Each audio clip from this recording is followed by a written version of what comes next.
Vois-tu ça là-bas, mon garçon? C'est Salzbourg, c'est en Autriche. Puis j'ai dit ce qui me passait par la tête, comme par exemple... Mais c'est votre patrie, monsieur Hitler. Oui, je suis né à Braunau, sur l'Inn, en Autriche.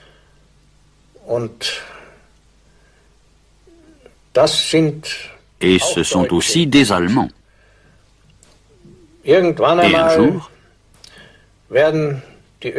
les Autrichiens feront partie de notre Reich.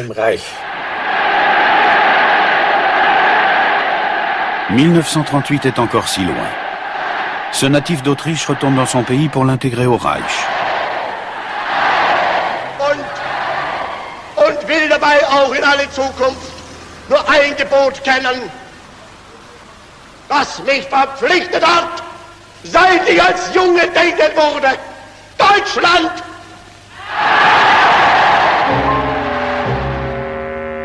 C'est un perdant qui avait quitté la vieille école de Fischarm. C'est un conquérant qui y revient. Un jeune homme du quartier de Linn, issu du milieu nationaliste. Il se sent autrichien bien sûr, mais il a déjà un penchant pour l'Allemagne. Et pourtant, il a eu une enfance comme celle de tous les autres enfants. Ses 3 frères et sœurs aînés meurent très tôt. Clara Hitler en idolâtrera d'autant plus son 4e enfant, ce qui ne sera pas sans conséquences fâcheuses.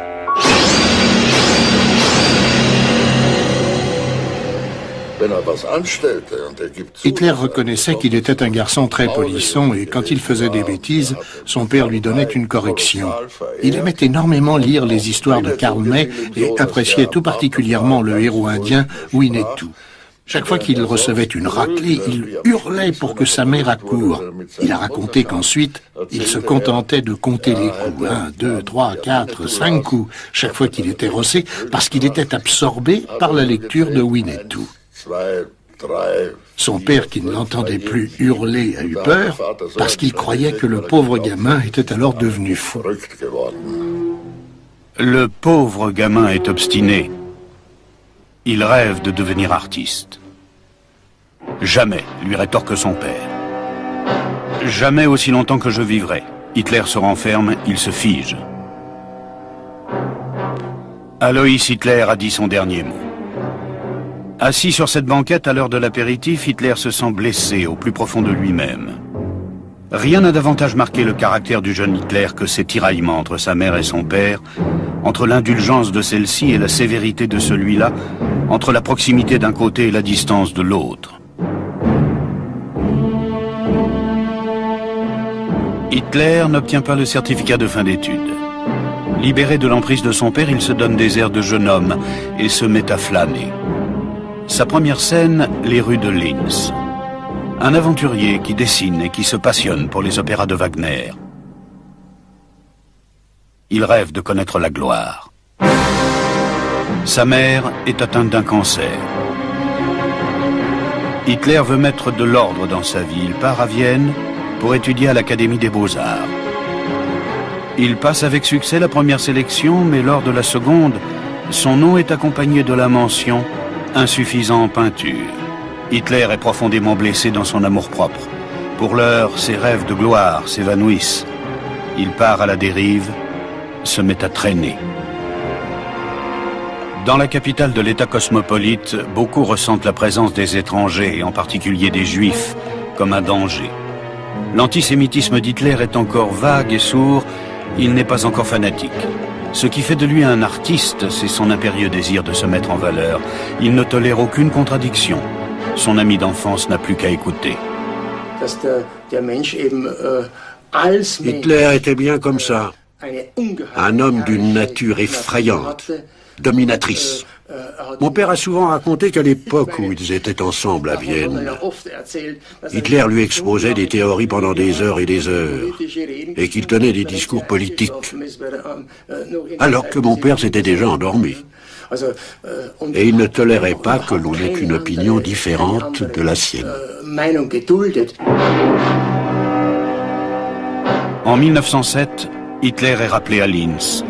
Sa mère est à l'article de la mort. Peu avant Noël, elle perd son combat contre le cancer. Le médecin juif se souviendra plus tard n'avoir jamais vu un fils à ce point dévoré par la douleur de la perte de sa mère. Hitler se porte de nouveau candidat à l'Académie des Beaux-Arts de Vienne.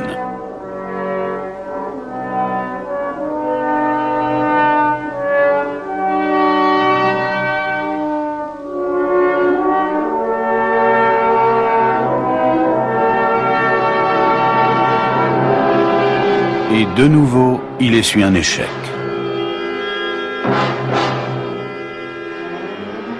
Il s'ensuit alors une période où Hitler touchera le fond.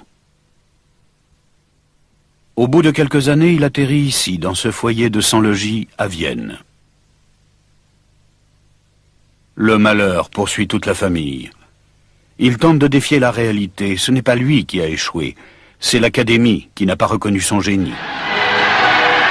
Der Führer auf dem Balkon seines Hotels.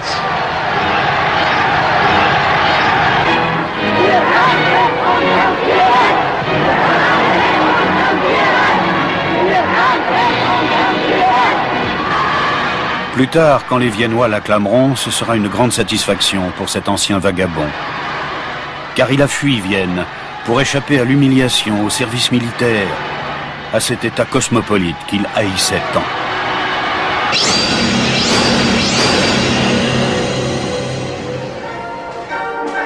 Il fuit vers le Reich de ses rêves, vers Munich. Déjà à Vienne, il avait réussi à diffuser ses reproductions de cartes postales et de peintures.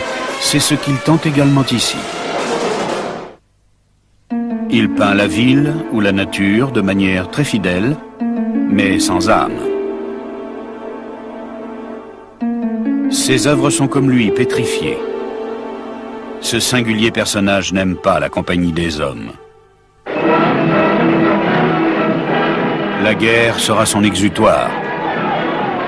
La foule en liesse rassemblée à Munich voit dans la perspective d'une guerre la solution au mal d'être de ce début de siècle. Parmi tous ces gens, il en est un qui trouve de nouveau un sens à sa vie, Adolf Hitler. Il a tout de suite manifesté une très grande excitation, tant il était heureux de pouvoir faire son service militaire. Comme mon père le disait, c'était déjà très bizarre qu'il veuille absolument aller à la guerre, et précisément en Allemagne. C'était déjà quelque chose de très étrange. Le 16e régiment d'infanterie de réserve de Bavière prête serment devant le roi Louis. L'un de ses soldats est Hitler. Il a fui le service militaire en Autriche, mais pour défendre l'Allemagne, cet Autrichien veut aller au front. Enfin, il est au cœur de la guerre.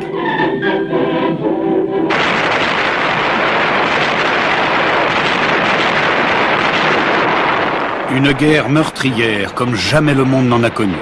Le régiment est envoyé sur le front ouest. Bientôt les attaques vont se succéder, alors que les soldats s'enlisent dans une guerre de position.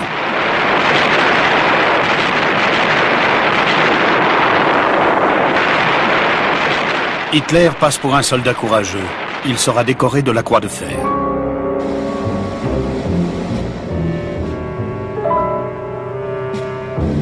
Pourtant, pendant ces 4 années de guerre, cette estafette qu'était Hitler ne parvient qu'à être un caporal. Son régiment lui tient lieu de famille. Mais il est différent de ses camarades. C'est un original qui refuse l'alcool et le tabac et qui évite les femmes et les bordels. Il a pour seul ami Foxel, un déserteur anglais. Après 3 ans de guerre, c'est le désespoir qui domine. Les hommes sont épuisés. À l'ouest, rien de nouveau. Voilà qu'à l'est s'ouvre la perspective d'un armistice. Le Reich allemand impose sa paix aux Russes. Cela marque la fin de la guerre des 2 fronts. On va jouer de nouveau le tout pour le tout.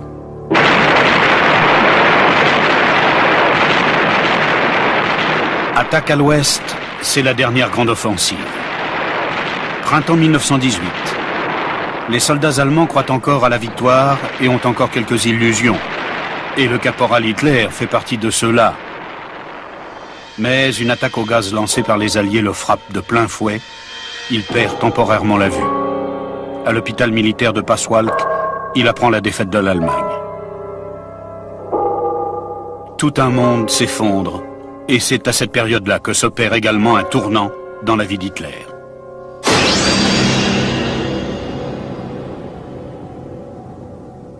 Alles angestiftet und alles gemacht und alles verantwortet von den Männern des Novembers 1918. À la suite de la défaite, une révolution éclate en Allemagne. Des combats de rue éclatent dans tout le Reich. L'anarchie s'installe même en Bavière. En février 1919, le président socialiste Kurt Eisner est abattu en pleine rue. La population lui rend un dernier hommage.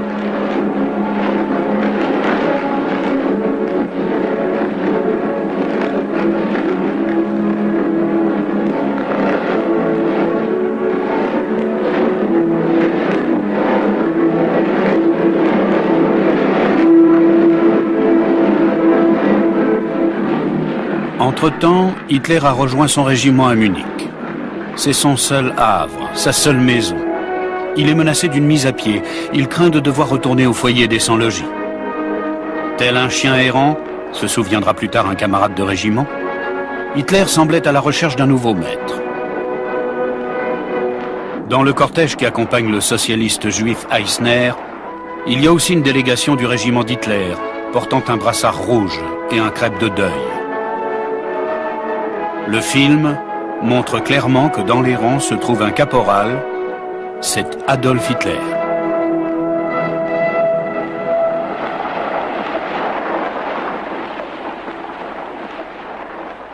Malgré son parcours personnel, il porte le bandeau rouge des Conseils du peuple et flirte avec le Parti social-démocrate.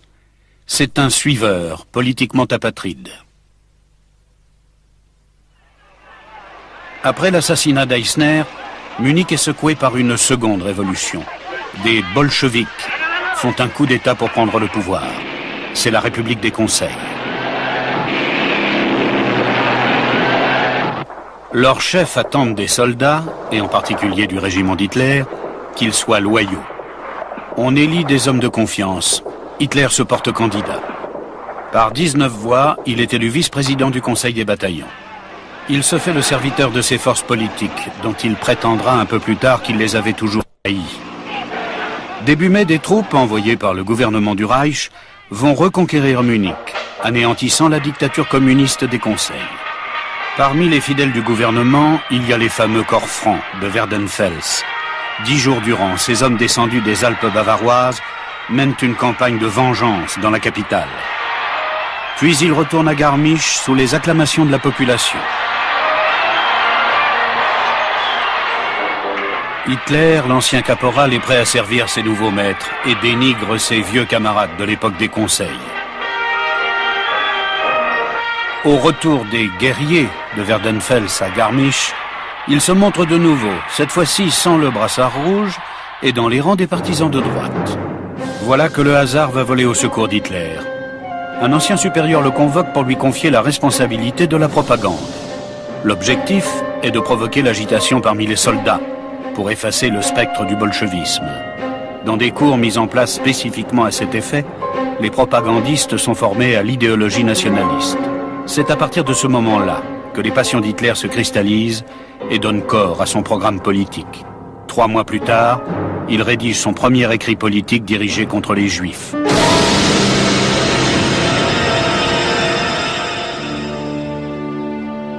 Durant cette période, il est envoyé à des manifestations politiques pour espionner. Ici, les sociodémocrates à Munich. Le 12 septembre, il est envoyé à une assemblée des radicaux de droite, DAP. Il prend la parole. On le reconnaît. Lui, il a une grande gueule, on peut en avoir besoin. C'est la naissance politique d'Hitler. Ein Volk ist im Aufbruch begriffen. Und wir sind vom Schicksal gesegnet.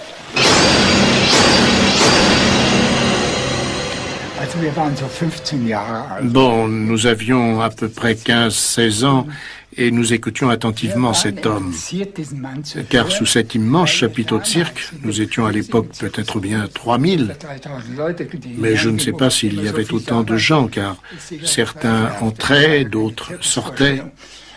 Et il n'y a pas de représentation de cirque. Quoi qu'il en soit, il parla environ 3/4 d'heure, et principalement du traité de Versailles. C'était à l'époque un sujet qui intéressait tout le monde, même les jeunes gens. En moins de 6 mois, la métamorphose est parfaitement réalisée. Hitler se nomme le tambour et il est comme obsédé par sa nouvelle tâche. Il fonde le Parti national allemand des travailleurs et use de ses talents de démagogue pour attirer dans son parti de plus en plus de militants. Il ne s'agit au début que d'un succès local depuis sa brasserie habituelle. Puis il devient rapidement le porteur d'espoir des forces réactionnaires du Reich. Ce singulier personnage, ce rescapé des tranchées, veut accéder au pouvoir à tout prix. La politique ne constitue pour lui qu'un moyen de parvenir à ses fins. Avec une poignée de fermes opposants à la République, il tente le coup d'État de 1923.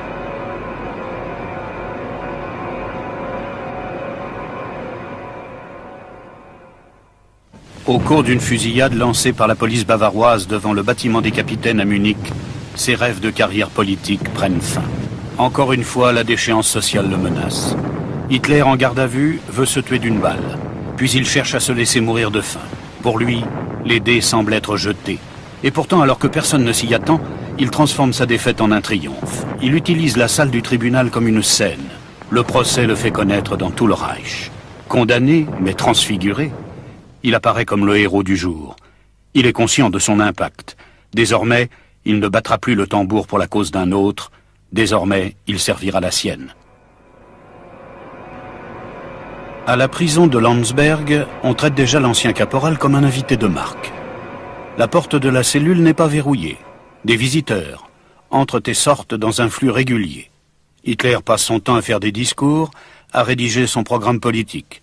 Et déjà, les compagnons de cellule d'Hitler se plaignent d'être dérangés quand il joue aux cartes. Pour le calmer, on suggère à Hitler d'écrire ses mémoires. Jour et nuit, il tape sur sa machine à écrire son manuscrit « Mein Kampf », « Mon combat », la légende du Führer, le guide choisi, est née. Après seulement 9 mois de détention, Hitler est libéré. Il ne manque pas d'argent. À bord d'une Mercedes laquée rouge, il se rend à des manifestations politiques, fait un pèlerinage à Bayreuth et se donne toutes les apparences d'un homme du monde. En fait, il n'a aucun ami, seulement des partisans. Il arrive qu'il permette aux enfants de ses fidèles de l'approcher.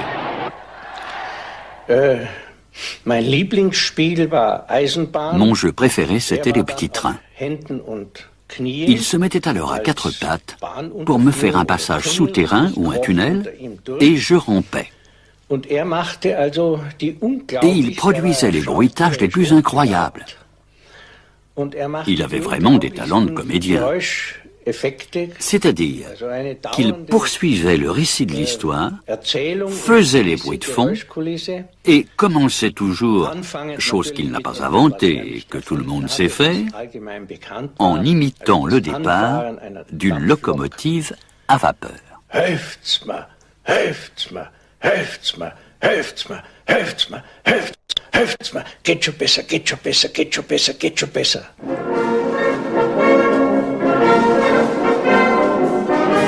Selon ses propres dires, Hitler se sent à cette époque-là comme un loup solitaire. Il se rend le plus souvent possible à Berchtesgaden et la campagne idyllique l'enchante. C'est ici qu'en 1925, il rencontre Maria Reiter alors qu'il promène son berger allemand. La jeune fille de 16 ans est fascinée par ce politicien d'âge mûr, de 20 ans son aîné. C'est la première histoire d'amour d'Hitler qui souhaite attester par des documents. Sais-tu, Mitserl, ainsi commence une tendre lettre qu'Hitler lui écrit. Chaque fois que j'ai des soucis et des embêtements, je voudrais bien me trouver près de toi et oublier tout le reste. Oui, mon chat, tu ne peux pas t'imaginer ce que tu représentes pour moi, à quel point je t'aime, ton petit loup. Hitler loue ici, sur les hauteurs du mont Obersalzberg, la maison Wahrenfeld. De là, il tient Maria Reiter à distance.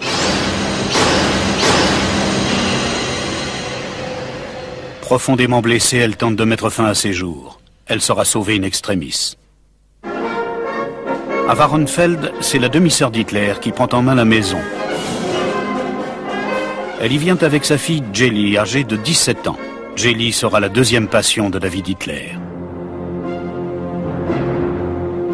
Dans sa nouvelle maison sur la place Prinzregentenplatz, Hitler entoure d'attention sa jeune nièce, amoureux comme un petit garçon. Son succès fascine Geli, mais elle souffre de la jalousie d'Hitler. Son oncle, si célèbre, domine sa vie. La crise économique mondiale marque pour Hitler le début de son irrésistible ascension. Jour après jour, et à chaque fois dans des lieux différents, il martèle inlassablement son message aux Allemands.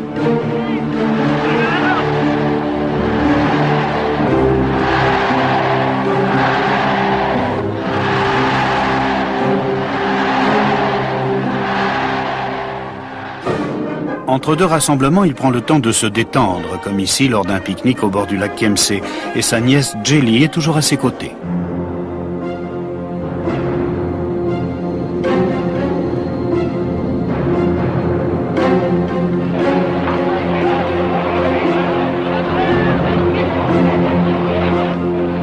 Et tandis qu'Hitler se livre à des calculs politiques et qu'il construit son succès sur le vote des femmes, Geli attend à Munich, à l'écart du public, privé de liberté et de bonheur.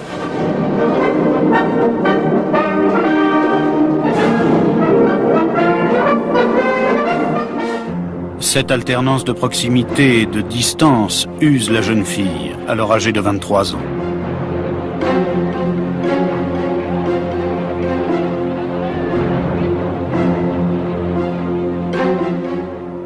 Le 31 décembre 1931, Geli Raubal se donne la mort dans l'appartement d'Hitler, situé sur la place Prinzregentenplatz. Hitler est très affecté. Il interrompt sa campagne électorale et retourne à Munich. Après la mort de Geli, il voue un culte à sa nièce. Il ne touche pas à la chambre de la morte. Elle sera condamnée et lui seul pourra y pénétrer pour se recueillir. Désormais, il sublime la morte. Elle devient l'unique et grand amour de sa vie. L'attention qu'il lui a refusée de son vivant, il la lui offre maintenant dans la mort. Et pourtant, il a déjà une nouvelle passion. De nouveau une jeune fille de 17 ans, une solide blonde, c'est Eva Braun.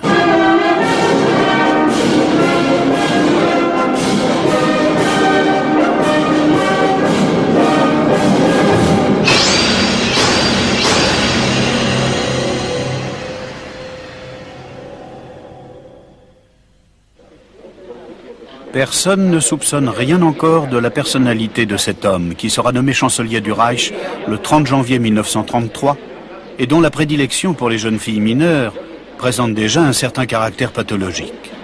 Cet homme sans amis et sans bienveillance aucune serait même prêt à marcher sur des cadavres. En privé, ce tribun du peuple manque complètement de charisme. Mais je ne le trouvais pas extraordinaire. Je pensais avoir affaire à un homme d'État. Et en réalité, j'avais l'impression de rencontrer n'importe qui dans le couloir. Il était si banal que je ne ressentais aucun respect particulier. En fait, il était comme tout le monde. Dès le premier jour, le nouveau chancelier affiche ses volontés. Il veut que tout un chacun voue sa vie à la communauté nationale. Pour lui qui mène une vie de solitaire et qui n'est entouré d'aucun ami, l'individu ne vaut rien. C'est sur la terreur que repose sa politique, sur une violence non pas visible, mais implicite. Le vague pressentiment des horreurs qui sont perpétrées derrière ces fils de fer barbelés suffit pour remettre sur le droit chemin les dernières brebis égarées.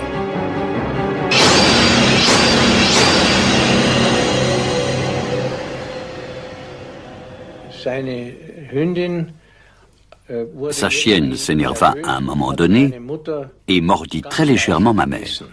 Disons plutôt qu'elle l'avait pincée. Et la réaction d'Hitler fut excessive. Il a voulu aller chercher son pistolet et il a dit qu'il allait tuer ce chien sur le champ. C'est ce qui arriva aussi à Ernst Röhm, le chef des sections d'assaut des SA, un intime qui pouvait se flatter de tutoyer Hitler.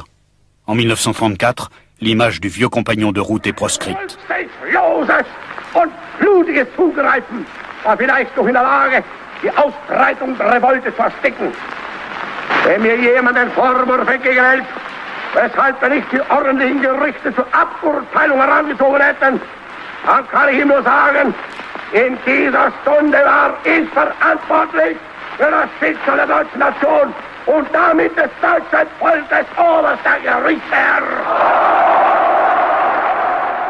Hitler, le maître de la vie et de la mort, est vénéré comme un dieu à la convention de Nuremberg. Massé en bloc, la foule rend hommage à son fureur.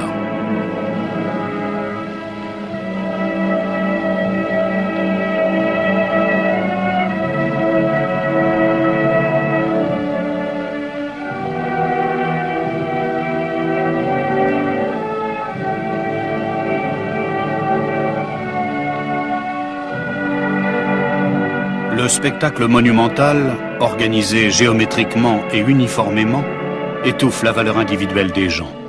La mise en scène assure la distance nécessaire à Hitler, lui qui ne peut supporter une trop grande proximité.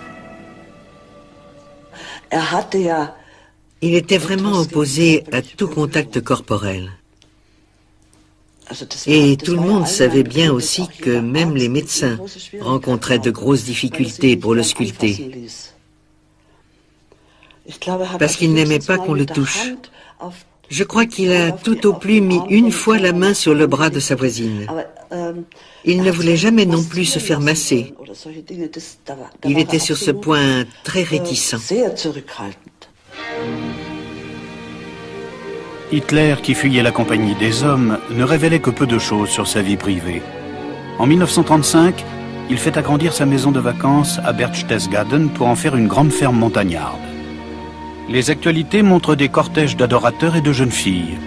Un regard dans le monde sacré d'Hitler, loin de toutes les préoccupations terrestres. C'est ici, semble-t-il, qu'il puise des forces pour la suite des événements.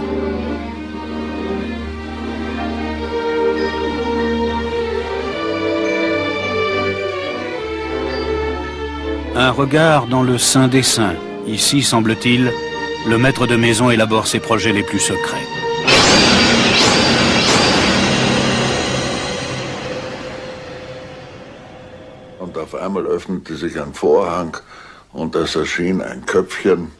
Et soudain, un rideau s'ouvrit et la petite tête d'une femme jeune et sympathique apparut et dit alors « Adolphe, nous devons maintenant aller manger ». Je pensais qu'il était impossible qu'une personne appelle le Führer Adolphe. Qu'est-ce que cela signifiait? Et il répondit « Oui, oui, mon trésor, nous venons tout de suite ». Et après un quart d'heure environ, elle réapparut et dit « Adolphe, vous devez venir maintenant, la soupe va être froide. » Eva Braun avait emménagé dans la ferme montagnarde. Passer de la jeune fille à la femme, aux côtés d'Hitler, fut pour elle un parcours semé d'embûches. De la même manière qu'Hitler avait procédé avec Mitzi Reiter et Jelly Robal, il la rendit soumise. Des visites éclairs, puis une grande période de silence des mois durant. Ce va-et-vient découragea aussi Eva Braun. Désespérée, elle écrit dans son journal en 1935 « Pourquoi me torture-t-il tant? Pourquoi ne met-il pas fin tout de suite à mon existence ?» Et un peu plus tard, « Je me suis résolu à prendre 35 comprimés, ainsi je ne pourrais pas me rater. » C'est la seconde fois qu'elle tente de mettre fin à ses jours. Elle en réchappe comme par miracle. À partir de ce moment-là, Hitler se montre plus conciliant et arrête de la tourmenter. Il l'avait fait venir chez lui dans sa ferme montagnarde. Mais le prix à payer pour elle, c'est une abnégation totale. Eva Braun doit donc rester dans son ombre. C'est la maîtresse secrète qui doit vouvoyer son bien-aimé devant les invités. Au cours d'une promenade, je lui lançai une phrase presque provocatrice. « Mademoiselle Braun, vous êtes la femme la plus enviée d'Allemagne, parce que vous êtes aux côtés d'Adolf Hitler. » Alors elle me répondit « Oh, monsieur Frenz, je ne suis qu'un oiseau dans une cage dorée. » Dans sa ferme montagnarde, Hitler reçoit rarement des personnalités de l'État ou des grands hommes allemands. C'est la famille qui donne le ton. Elle est constituée d'un petit groupe restreint, des secrétaires, des aides de camp, des médecins de famille. Il arrive qu'Albert Speer, l'architecte de cette maison, les salue en passant. Le chef, comme ils l'appellent tous, s'installe à l'écart. Il n'apprécie pas d'avoir de nouvelles têtes dans son entourage et ce sont toujours les mêmes qu'il reçoit.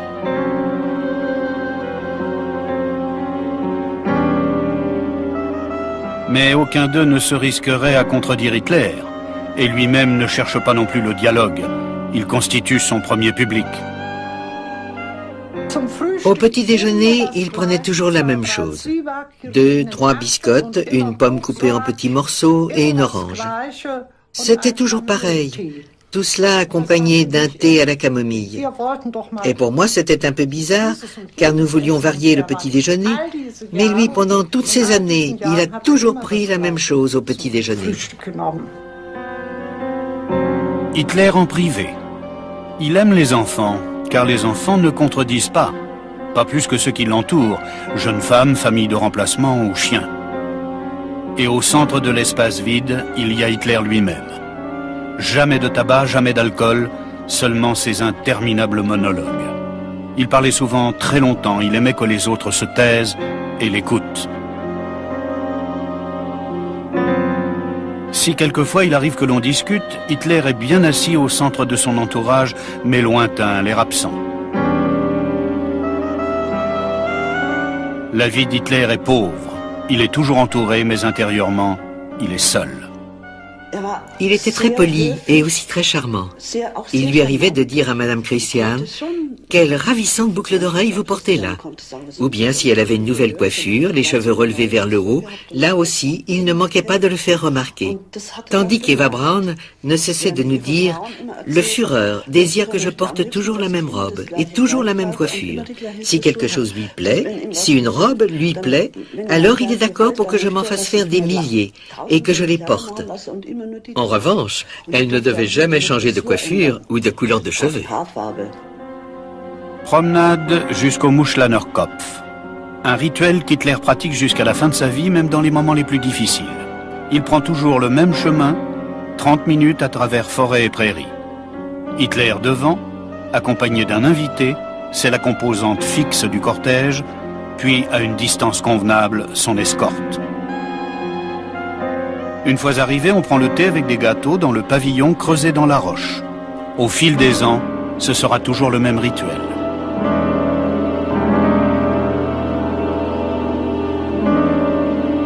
Wenn manche sagen, Sie sind ein Phantast, dann kann ich ihm nur antworten, Sie Idiot. Wenn ich nie in meinem Leben ein Phantast gewesen wäre, wo wären Sie und wo wären wir heute alle? Ich habe immer an die deutsche Zukunft geglaubt. Sie haben damals gesagt, Sie sind ein Phantast. Ich habe immer an die Auferstehung des Deutschen Reiches geglaubt. Sie sagten immer, Sie sind ein Narr. Ich habe immer geglaubt an die Wiederaufrichtung einer deutschen Macht. Sie sagten immer, ich sei wahnsinnig. Ich habe geglaubt an die Beseitigung unserer Wirtschaftsnot. Sie sagten, das sei eine Utopie. Wer hat nun recht gehabt, der Phantast oder Sie? Ich habe recht gehabt und ich werde auch für die Zukunft recht haben. Après 5 ans de dictature, Hitler est populaire comme jamais il ne l'a été. Son principe, c'est la terreur. Les succès atteints sont manifestes, mais il faut continuer de mettre le peuple au même pas que le Führer. Messieurs, je vais vous dire quelque chose si vous voulez bien me croire. J'ai quelques vieilles paires de bottes. J'ai toujours une dizaine de paires identiques. En tant que chef de l'État et en tant que Führer de la nation allemande, je dois toujours avoir le même aspect et je dois rester comme je suis. Déjà, les pharaons, en leur temps, apparaissaient toujours avec leur masque en or pour être tous semblables. Et c'est absolument nécessaire. Je ne peux rien y changer.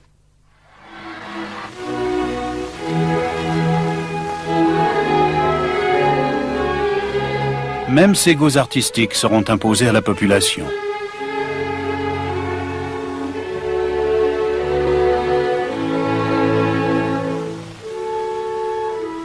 Il s'occupe lui-même de la dernière sélection avant toute exposition d'un artiste allemand. Tout est uniforme dans le pays. Les tableaux, parfois peints avec virtuosité, semblent cependant sans âme. Les gens sont tous fondus dans le même moule. Le pays est en liesse, et pourtant il est le reflet de la monotonie de son Führer. Hitler encourage l'art qui lui plaît et pourchasse ce qui lui est étranger.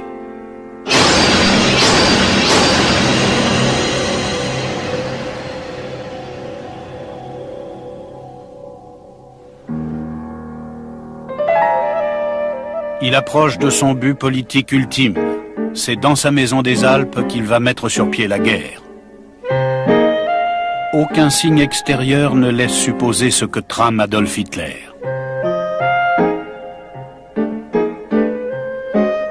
C'est le calme avant la tempête.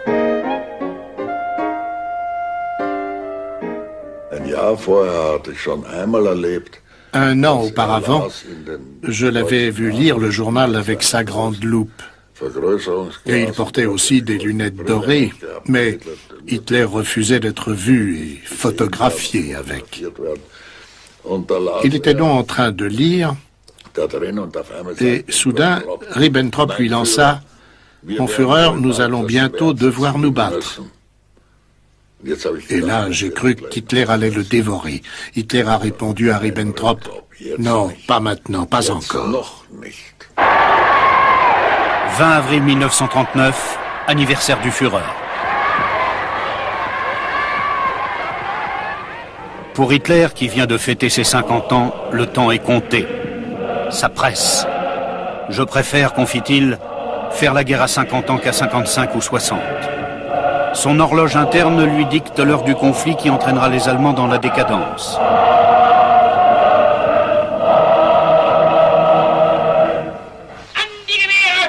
Il s'ensuit la plus grande parade militaire que l'Allemagne ait jamais vue.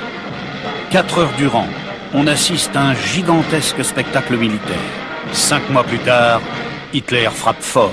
Polen hat heute Nacht zum ersten Mal auf unserem eigenen Territorium auch mit bereits regulären Soldaten geschossen. Seit 5:45 Uhr wird jetzt zurückgeschossen. Il était assis au bord de la fenêtre et de là, il pouvait regarder la Wilhelmstrasse. L'armée entrait en ville et je me tenais à 1 mètre derrière lui. Et j'ai pu voir les régiments de la Grande Allemagne qui défilaient dans la Wilhelmstrasse, seulement pour lui montrer qu'ils étaient là. Et une fois que le dernier homme fut passé, il se leva et dit « Maintenant, ça va déferler, et même moi, je ne peux plus arrêter cette vague. » La campagne dure 2 semaines. Puis Hitler retourne chez lui sur le mont Obersalzberg. C'est le temps des victoires éclairs, en Pologne, au Danemark, aux Pays-Bas et enfin en France.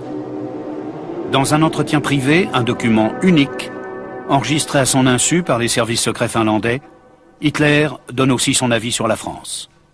Hätte ich im Jahre 39 Frankreich erledigt, dann wäre die Weltgeschichte anders gelaufen.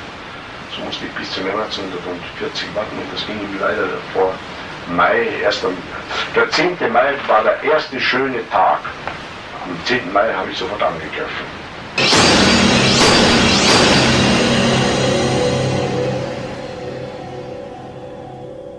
Noch während der Kämpfe um Dünkirchen begab sich der Führer vom Hauptquartier aus an die Front zu seinen Soldaten.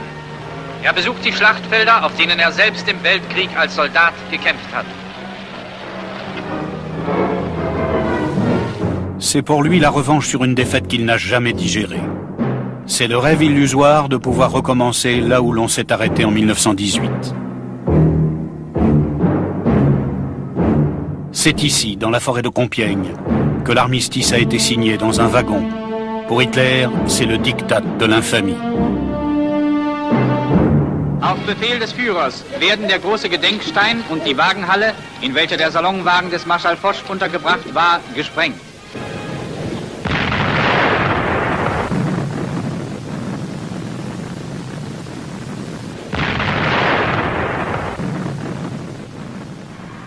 Festival de la guerre. L'arrivée à Bayreuth.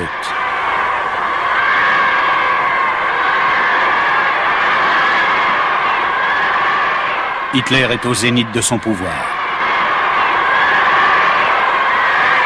Frau Winifred Wagner, die Hüterin des Erbes von Bayreuth, und Reichsleiter Dr. Ley empfangen den Führer am Portal des Festspielhauses.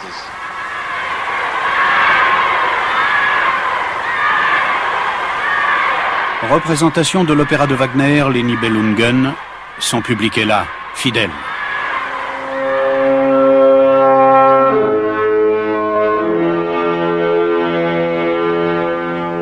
Il croit se reconnaître dans les héros de Wagner, dans Rienzi, dans le tribun du peuple, et dans Siegfried, le combattant des forces obscures.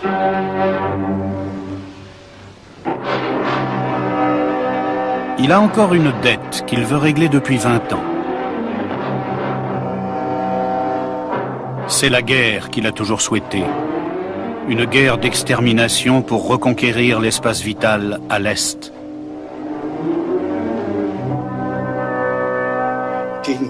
Au moment de la guerre contre la Russie, il est allé se coucher tout à fait tranquillement, comme s'il avait déjà atteint ses objectifs.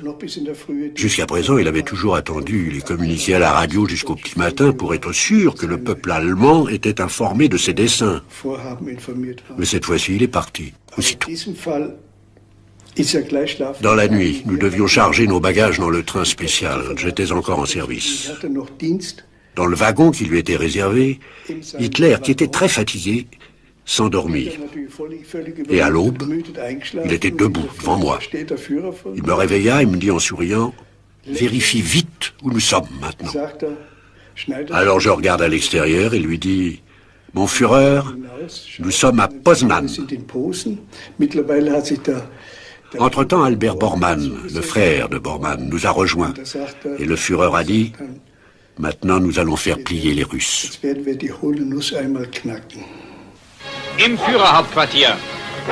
Der Führer bei einem Morgenspaziergang. Dans un premier temps, la Wehrmacht d'Hitler réussit à franchir tous les obstacles. Ses troupes semblent s'avancer irrésistiblement loin vers l'intérieur du territoire de la Russie. Hitler se plaît déjà à rêver de l'après-guerre, de l'avenir de la Prusse orientale. Il laisse entendre qu'il veut prendre sa retraite à Linz pour se remettre de tout le mal qu'il s'est donné dans ce combat pour l'espace vital. Mais cette fois-ci, Hitler s'est trompé de calcul. En Russie, la marche est stoppée net par la boue. L'hiver réduit à néant l'illusion d'une victoire éclair. Pendant 9 années, Hitler a tout misé sur une seule carte et a tout perdu. Il se renferme comme autrefois chez lui. Entêté, il se refuse à la réalité. Ce n'est pas lui qui a échoué, c'est le peuple. Dès lors, sa folie de l'extermination ne s'arrêtera plus.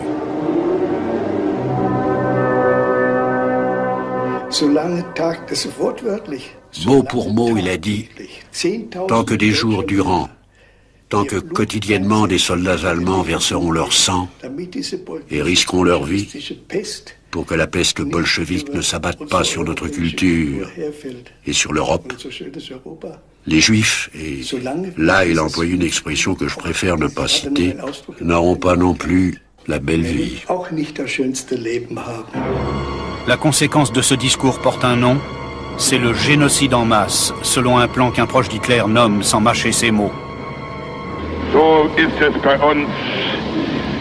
Sie sind bei uns nur noch Wracks. Wir haben die Judenfrage praktisch gelöst. Der Jude ist die große Gefahr der Menschheit.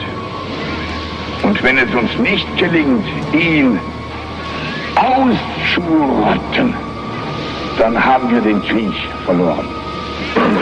Man muss sie vernichten, man muss sie ausrotten. Sie haben die Menschheit angehört.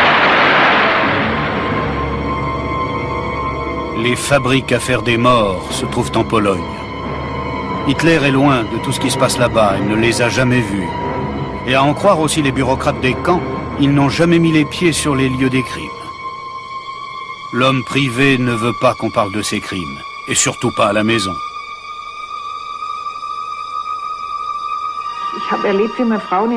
En Hollande, j'ai vu comment on internait les femmes juives dans un camp. J'ai aussi rencontré des officiers allemands qui me dirent alors « Si tu retournes auprès d'Hitler, dis-lui que c'est de la folie ce qu'il fait là. Les Hollandais sont devenus nos ennemis. C'est atroce d'enfermer des gens comme cela. » J'ignorais alors tout cela et j'étais effarée. À mon retour, je racontais à Hitler que j'avais vu des choses abominables en Hollande, que les soldats allemands avaient honte là-bas. Nous nous sommes alors violemment disputés. Le Führer s'est levé et a dit « De telles réactions, c'est du sentimentalisme excessif. Ne vous mêlez pas des choses auxquelles vous ne comprenez rien. » Puis il s'est retiré et a interrompu sa soirée. Et à partir de ce moment-là, Madame von Schirach n'a plus jamais été invitée à la ferme montagnarde.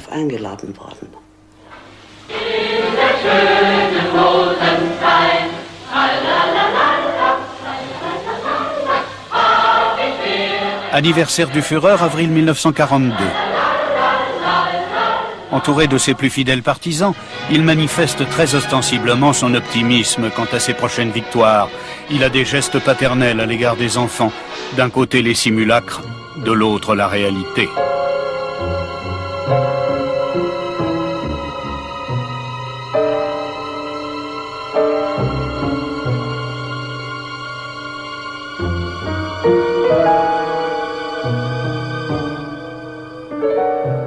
Hitler s'étourdit dans d'interminables monologues.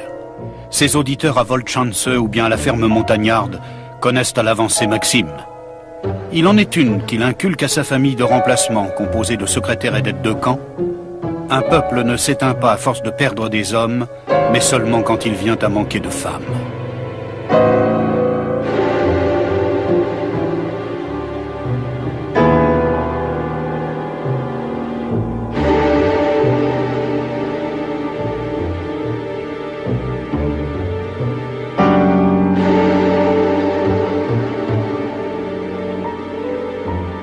Il se rend de plus en plus souvent sur le mont Obersalzberg.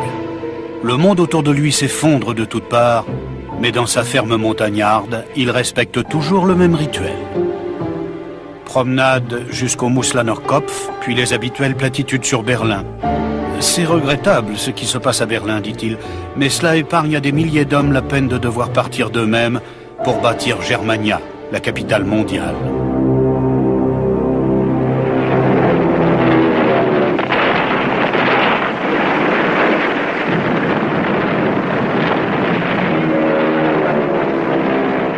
Hitler dépérit. Très malade et ressemblant à un vieillard, il évite tout contact avec le monde extérieur. En aucun cas, il ne veut voir ce qu'il a causé. Il continue de rêver de projets de construction gigantesques. Sur ses ordres, l'architecte dessine les plans des portes de la victoire, des lieux à sa gloire et des temples mortuaires de son nouveau monde. Ce ne sont là que des projets chimériques pour une capitale dévastée. Elle finit par se trouver dans la ligne de mire des chars soviétiques. Hitler s'est enterré dans son bunker. Il ne risque que très rarement une sortie au grand jour. Derniers enregistrements.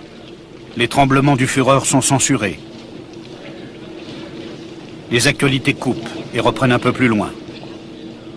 Der Führer empfängt in seinem Hauptquartier den Reichsjugendführer Axmann mit einer Abordnung von 20 Hitlerjungen, die sich bei der Verteidigung ihrer Heimat besonders bewährt haben und dafür mit dem Eisernen Kreuz ausgezeichnet wurden. J'étais alors effrayé. Son corps était vivant, mais son âme était morte. C'était un homme complètement perdu. Il était détruit. C'était la fin. Il était pratiquement mort déjà.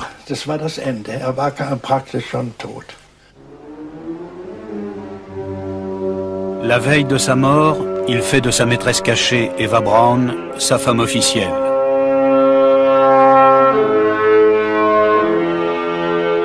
Dans les catacombes, sous la chancellerie détruite du Reich, le couple se donne la mort en même temps, dans l'après-midi du 30 avril.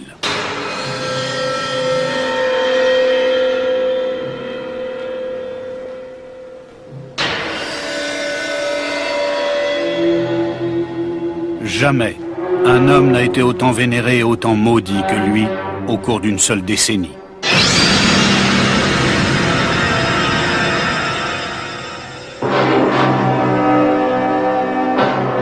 À sa mort, sa folie le suit dans la tombe et reste un sujet d'effroi autant que de moquerie.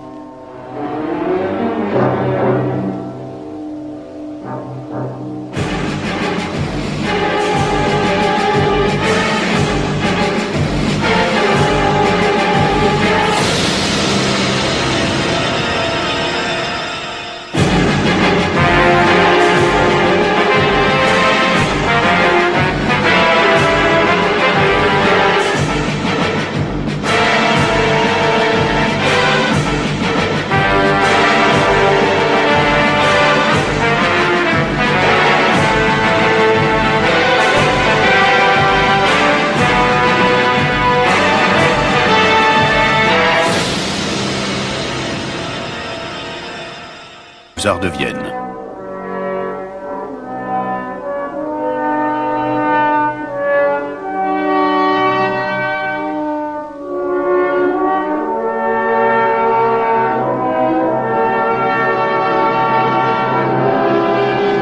de nouveau, il essuie un échec.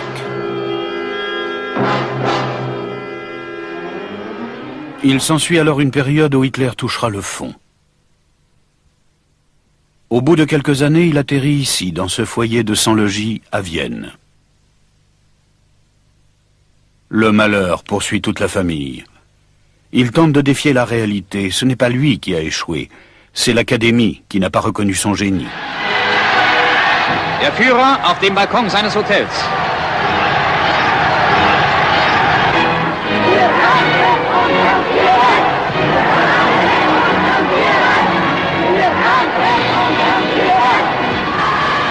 Plus tard, quand les Viennois l'acclameront, ce sera une grande satisfaction pour cet ancien vagabond. Car il a fui Vienne pour échapper à l'humiliation, au service militaire, à cet état cosmopolite qu'il haïssait tant.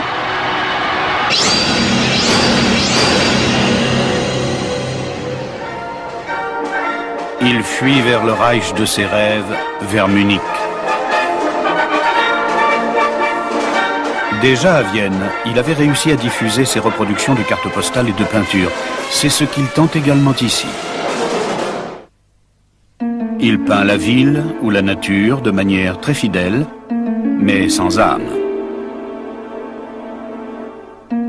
Ses œuvres sont comme lui, pétrifiées. Ce singulier personnage n'aime pas la compagnie des hommes.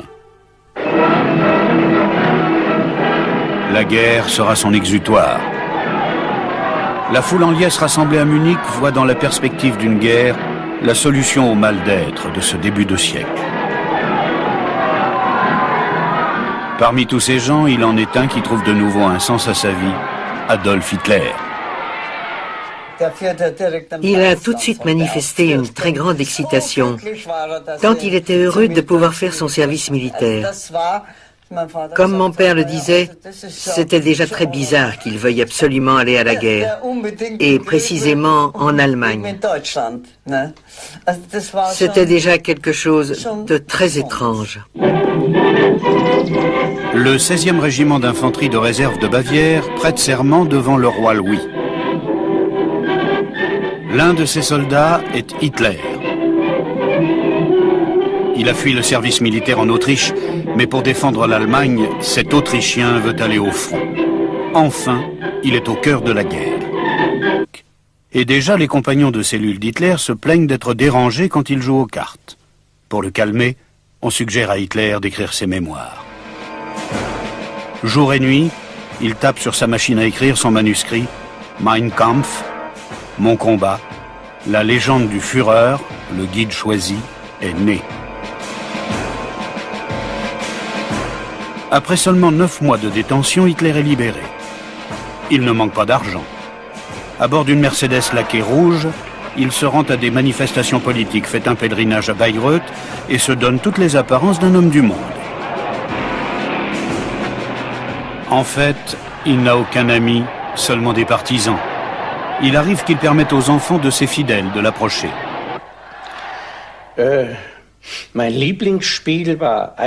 Mon jeu préféré, c'était les petits trains.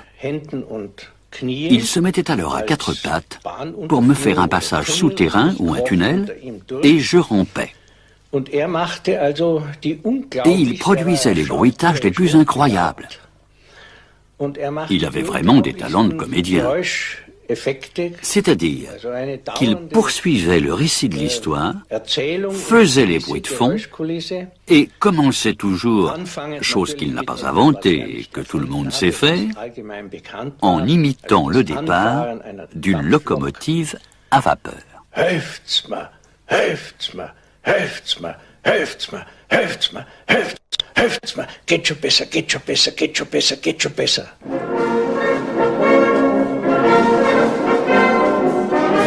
Selon ses propres dires, Hitler se sent à cette époque-là comme un loup solitaire.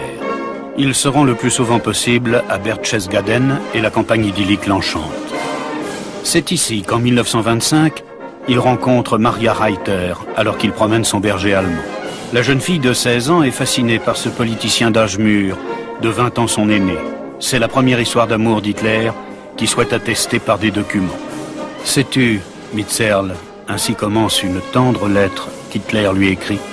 Chaque fois que j'ai des soucis et des embêtements, je voudrais bien me trouver près de toi et oublier tout le reste. Oui, mon chat, tu ne peux pas t'imaginer ce que tu représentes pour moi, à quel point je t'aime, ton petit loup.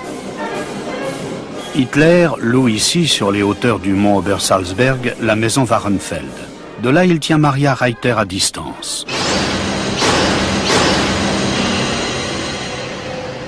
Profondément blessée, elle tente de mettre fin à ses jours. Elle sera sauvée in extremis. À Wahrenfeld, c'est la demi-sœur d'Hitler qui prend en main la maison. Elle y vient avec sa fille Jelly, âgée de 17 ans. Jelly sera la deuxième passion de David Hitler. L'extérieur ne laisse supposer ce que trame Adolf Hitler.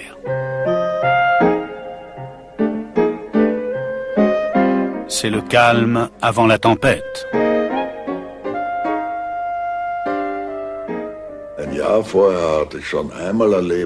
Un an auparavant, je l'avais vu lire le journal avec sa grande loupe. Et il portait aussi des lunettes dorées, mais Hitler refusait d'être vu et photographié avec. Il était donc en train de lire, et soudain, Ribbentrop lui lança « Mon Führer, nous allons bientôt devoir nous battre ».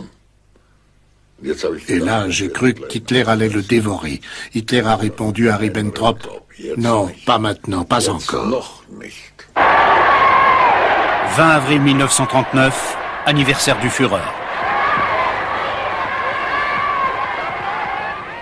Pour Hitler, qui vient de fêter ses 50 ans, le temps est compté. Ça presse. Je préfère, confie-t-il, faire la guerre à 50 ans qu'à 55 ou 60. Son horloge interne lui dicte l'heure du conflit qui entraînera les Allemands dans la décadence.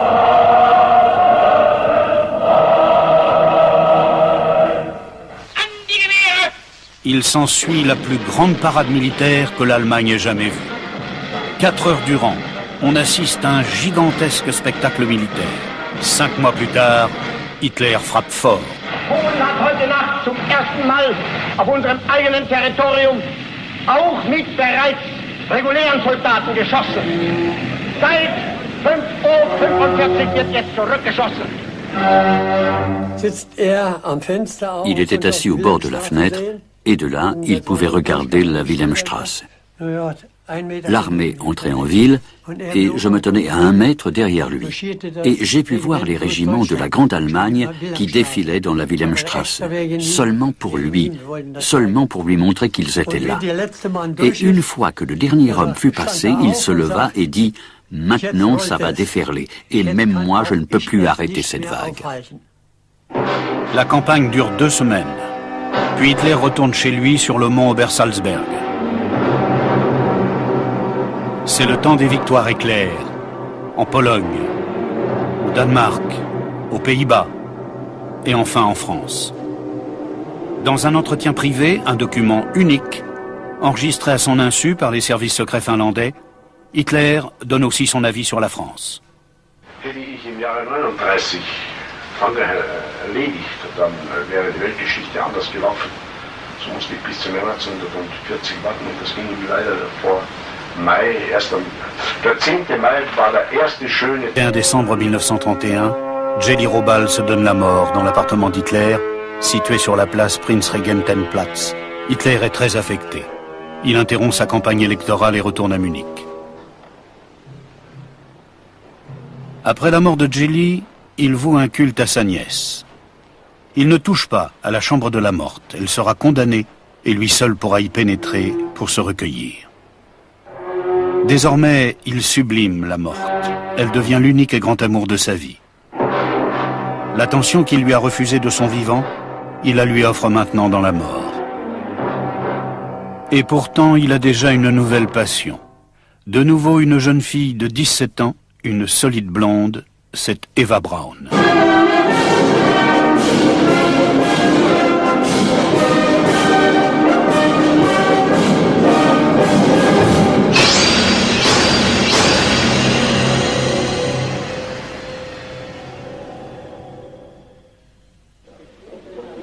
Personne ne soupçonne rien encore de la personnalité de cet homme qui sera nommé chancelier du Reich le 30 janvier 1933 et dont la prédilection pour les jeunes filles mineures présente déjà un certain caractère pathologique.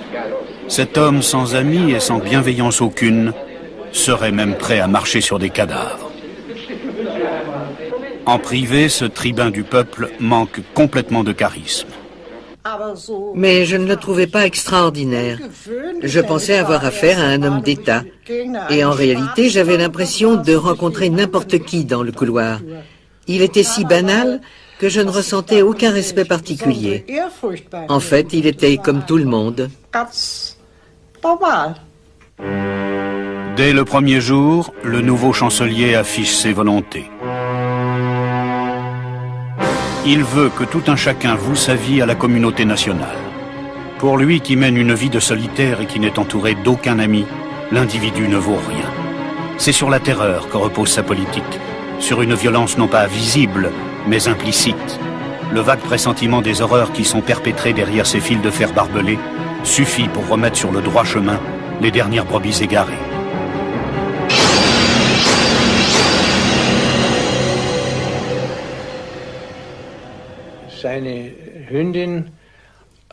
Sa chienne s'énerva à un moment donné et mordit très légèrement ma mère. Disons plutôt qu'elle l'avait pincée. Et la réaction d'Hitler fut excessive. Il a voulu aller chercher son pistolet et il a dit qu'il allait tuer ce chien sur le champ. C'est ce qui arriva aussi à Ernst Röhm, le chef des sections d'assaut des SA, un intime qui pouvait se flatter de tutoyer Hitler. En 1934, l'image du vieux compagnon dépérit. Très malade et ressemblant à un vieillard, il évite tout contact avec le monde extérieur. En aucun cas, il ne veut voir ce qu'il a causé. Il continue de rêver de projets de construction gigantesques. Sur ses ordres, l'architecte dessine les plans des portes de la victoire, des lieux à sa gloire et des temples mortuaires de son nouveau monde. Ce ne sont là que des projets chimériques pour une capitale dévastée. Elle finit par se trouver dans la ligne de mire des chars soviétiques. Hitler s'est enterré dans son bunker. Il ne risque que très rarement une sortie au grand jour. Derniers enregistrements. Les tremblements du Führer sont censurés. Les actualités coupent et reprennent un peu plus loin. Der Führer empfängt in seinem Hauptquartier den Reichsjugendführer Axmann mit einer Abordnung von 20 Hitlerjungen, die sich bei der Verteidigung ihrer Heimat besonders bewährt haben und dafür mit dem Eisernen Kreuz ausgezeichnet wurden. J'étais alors effrayé. Son corps était vivant, mais son âme était morte. C'était un homme complètement perdu. Il était détruit. C'était la fin. Il était pratiquement mort déjà.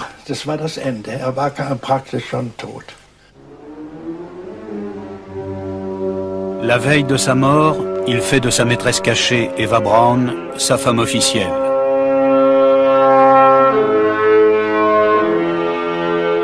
Dans les catacombes, sous la chancellerie détruite du Reich, le couple se donne la mort en même temps, dans l'après-midi du 30 avril.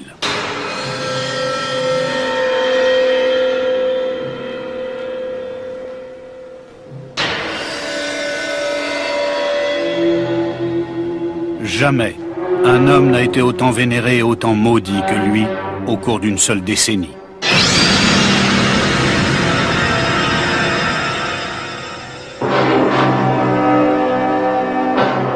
À sa mort, sa folie le suit dans la tombe et reste un sujet d'effroi autant que de moquerie.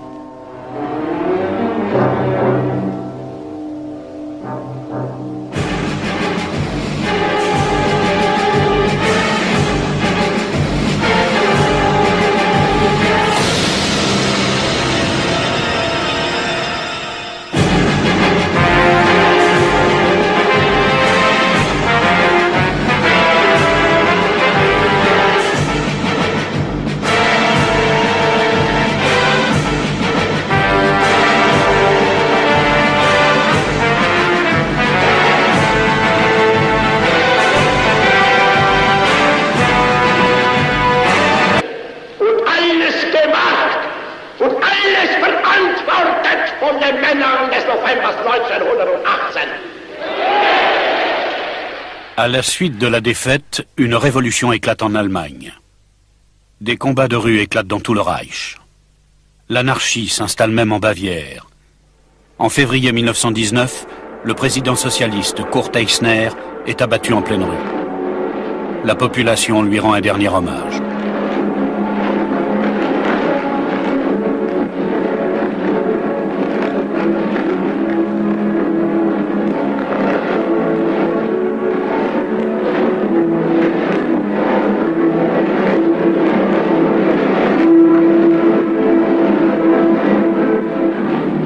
Entre-temps, Hitler a rejoint son régiment à Munich.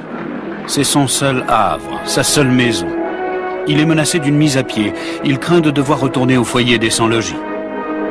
Tel un chien errant, se souviendra plus tard un camarade de régiment, Hitler semblait à la recherche d'un nouveau maître.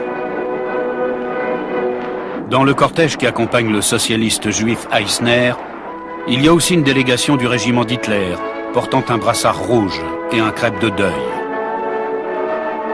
Le film montre clairement que dans les rangs se trouve un caporal, c'est Adolf Hitler.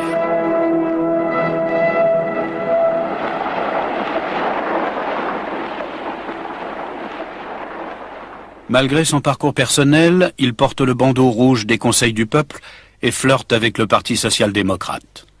C'est un suiveur, politiquement apatride. Après l'assassinat d'Eisner, Munich est secoué par une seconde révolution. Des bolcheviks font un coup d'État pour prendre le pouvoir. C'est la République des conseils. Leurs chefs attendent des soldats, et en particulier du régiment d'Hitler, qu'ils soient loyaux. On élit des hommes de confiance. Hitler se porte candidat. Par 19 voix, il est élu vice-président du Conseil des bataillons.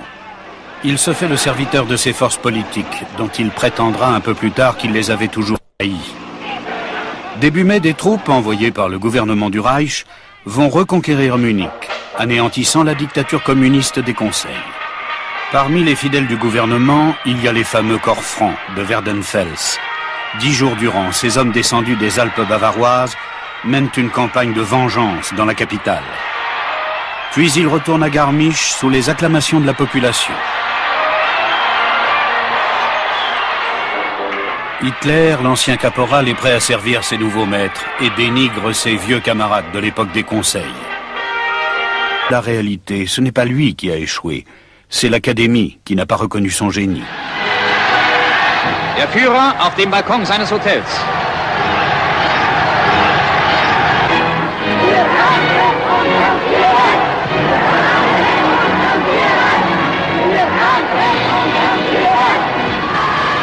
Plus tard, quand les Viennois l'acclameront, ce sera une grande satisfaction pour cet ancien vagabond. Car il a fui Vienne pour échapper à l'humiliation, au service militaire, à cet état cosmopolite qu'il haïssait tant.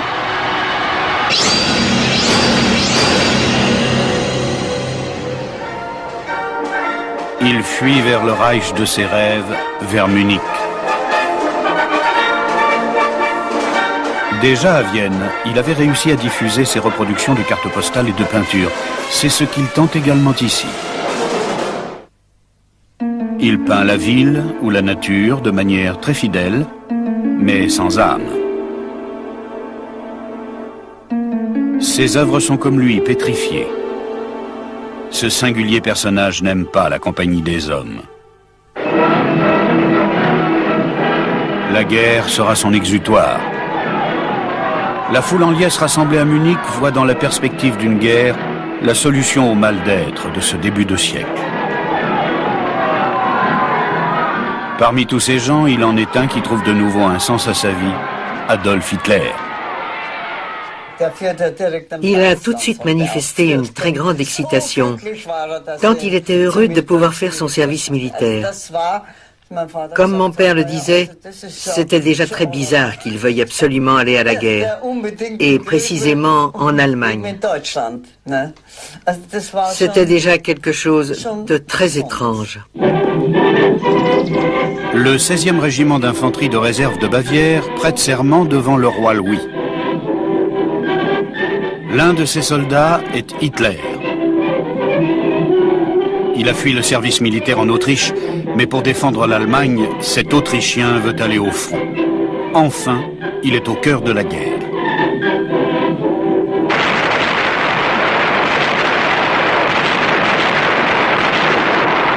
Une guerre meurtrière comme jamais le monde n'en a connu. Le régiment est envoyé sur le front ouest. Bientôt les attaques vont se succéder, alors que les soldats s'enlisent dans une guerre de position.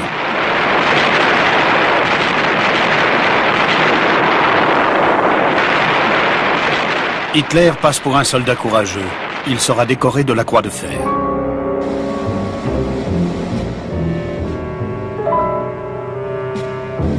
Pourtant, pendant ces 4 années de guerre, cette estafette, qu'était Hitler, ne parvient saper aux Russes. Cela marque la fin de la guerre des 2 fronts. On va jouer de nouveau le tout pour le tout.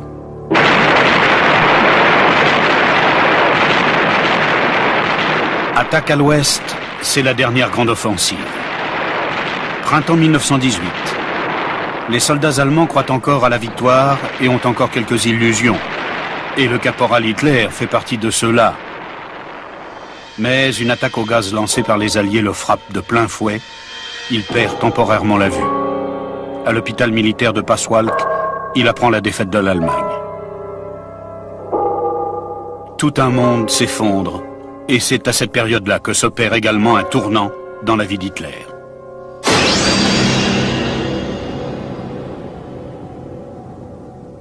Alles angestiftet und alles gemacht und alles verantwortet von den Männern des Novembers 1918. À la suite de la défaite, une révolution éclate en Allemagne. Des combats de rue éclatent dans tout le Reich. L'anarchie s'installe même en Bavière.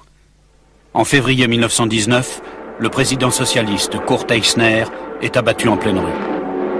La population lui rend un dernier hommage.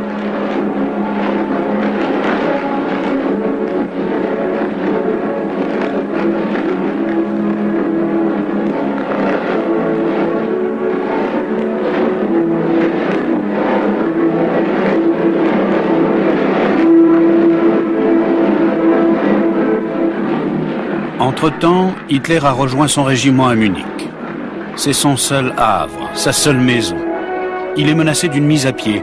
Il craint de devoir retourner au foyer des sans-logis. Tel un chien errant, se souviendra plus tard un camarade de régiment, Hitler semblait à la recherche d'un nouveau maître. Dans le cortège qui accompagne le socialiste juif Eisner, il y a aussi une délégation du régiment d'Hitler, portant un brassard rouge et un crêpe de deuil. Le film montre clairement que dans les rangs se trouve un caporal, c'est Adolf Hitler.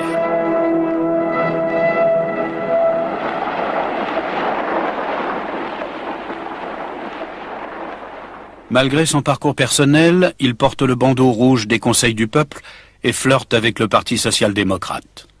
C'est un suiveur, politiquement apatride. Après l'assassinat d'Eisner, Munich est secoué par une seconde révolution. Des bolcheviks font un coup d'État pour prendre le pouvoir. C'est la République des conseils. Leurs chefs attendent des soldats.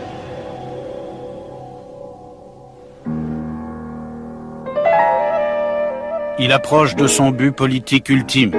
C'est dans sa maison des Alpes qu'il va mettre sur pied la guerre. Aucun signe extérieur ne laisse supposer ce que trame Adolf Hitler.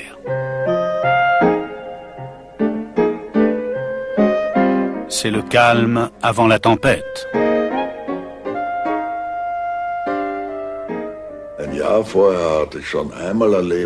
Un an auparavant, je l'avais vu lire le journal avec sa grande loupe. Et il portait aussi des lunettes dorées, mais Hitler refusait d'être vu et photographié avec. Il était donc en train de lire, et soudain, Ribbentrop lui lança « Mon Führer, nous allons bientôt devoir nous battre ». Et là, j'ai cru qu'Hitler allait le dévorer. Hitler a répondu à Ribbentrop « Non, pas maintenant, pas encore ». 20 avril 1939, anniversaire du Führer. Pour Hitler, qui vient de fêter ses 50 ans, le temps est compté. Ça presse. Je préfère, confie-t-il, faire la guerre à 50 ans qu'à 55 ou 60. Son horloge interne lui dicte l'heure du conflit qui entraînera les Allemands dans la décadence.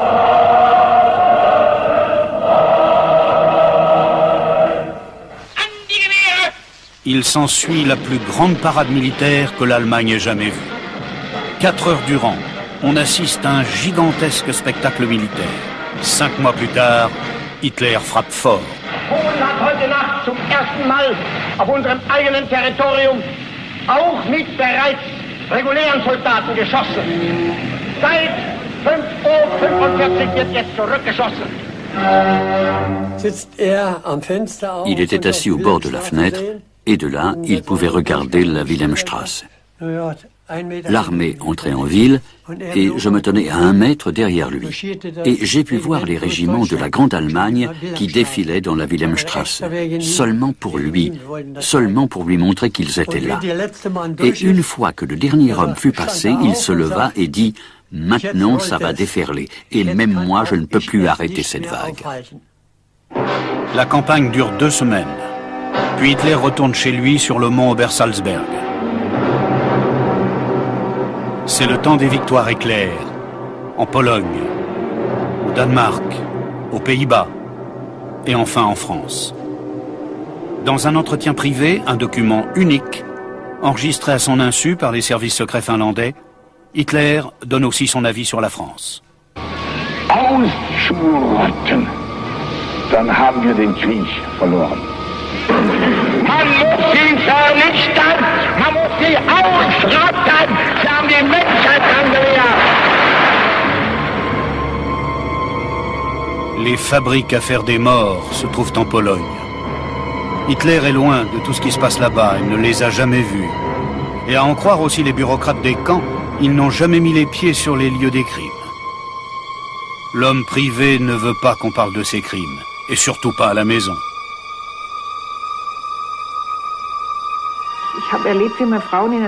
En Hollande, j'ai vu comment on internait les femmes juives dans un camp. J'ai aussi rencontré des officiers allemands qui me dirent alors « Si tu retournes auprès d'Hitler, dis-lui que c'est de la folie ce qu'il fait là. Les Hollandais sont devenus nos ennemis. C'est atroce d'enfermer des gens comme cela. » J'ignorais alors tout cela et j'étais effarée. À mon retour, je racontais à Hitler que j'avais vu des choses abominables en Hollande, que les soldats allemands avaient honte là-bas.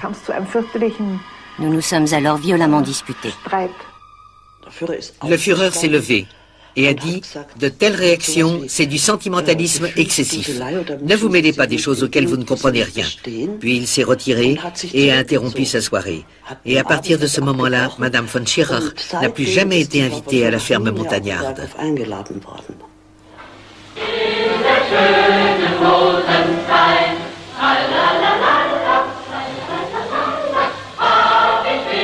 Anniversaire du Führer, avril 1942. Entouré de ses plus fidèles partisans, il manifeste très ostensiblement son optimisme quant à ses prochaines victoires. Il a des gestes paternels à l'égard des enfants.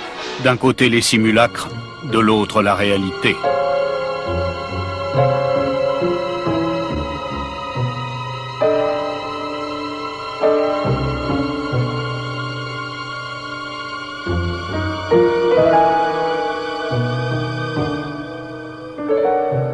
Hitler s'étourdit dans d'interminables monologues.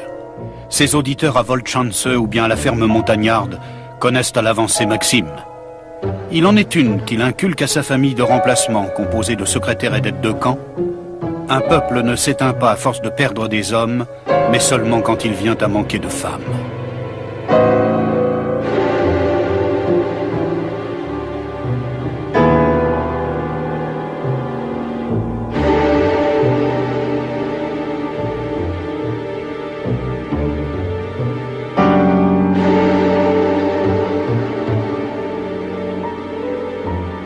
Il se rend de plus en plus souvent sur le mont Obersalzberg, cette époque-là comme un loup solitaire. Il se rend le plus souvent possible à Berchtesgaden et la campagne idyllique l'enchante. C'est ici qu'en 1925, il rencontre Maria Reiter alors qu'il promène son berger allemand. La jeune fille de 16 ans est fascinée par ce politicien d'âge mûr, de 20 ans son aîné. C'est la première histoire d'amour d'Hitler qui soit attestée par des documents. Sais-tu, Mitserl, ainsi commence une tendre lettre qu'Hitler lui écrit. Chaque fois que j'ai des soucis et des embêtements, je voudrais bien me trouver près de toi et oublier tout le reste. Oui, mon chat, tu ne peux pas t'imaginer ce que tu représentes pour moi, à quel point je t'aime, ton petit loup. Hitler loue ici, sur les hauteurs du mont Obersalzberg, la maison Wahrenfeld. De là, il tient Maria Reiter à distance.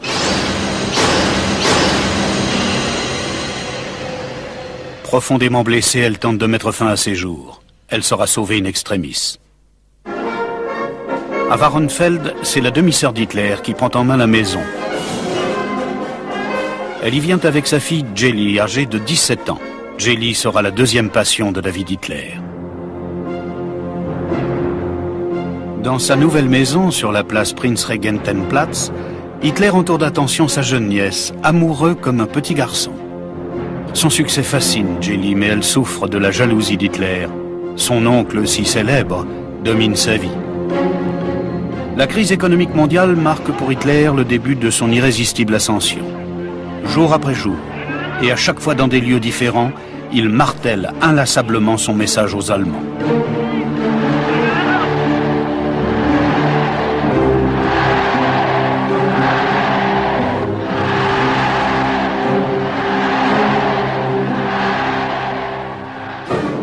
Entre deux rassemblements, il prend le temps de se détendre, comme ici lors d'un pique-nique au bord du lac Chiemsee, et sa nièce Jelly est toujours à ses côtés.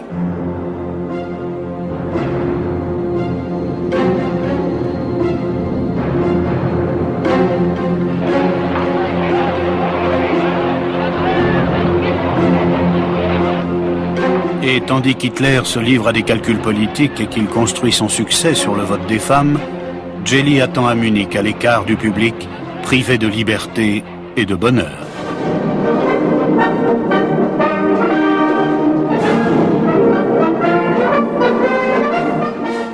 Cette alternance de proximité et de distance use la jeune fille, alors âgée de 23 ans.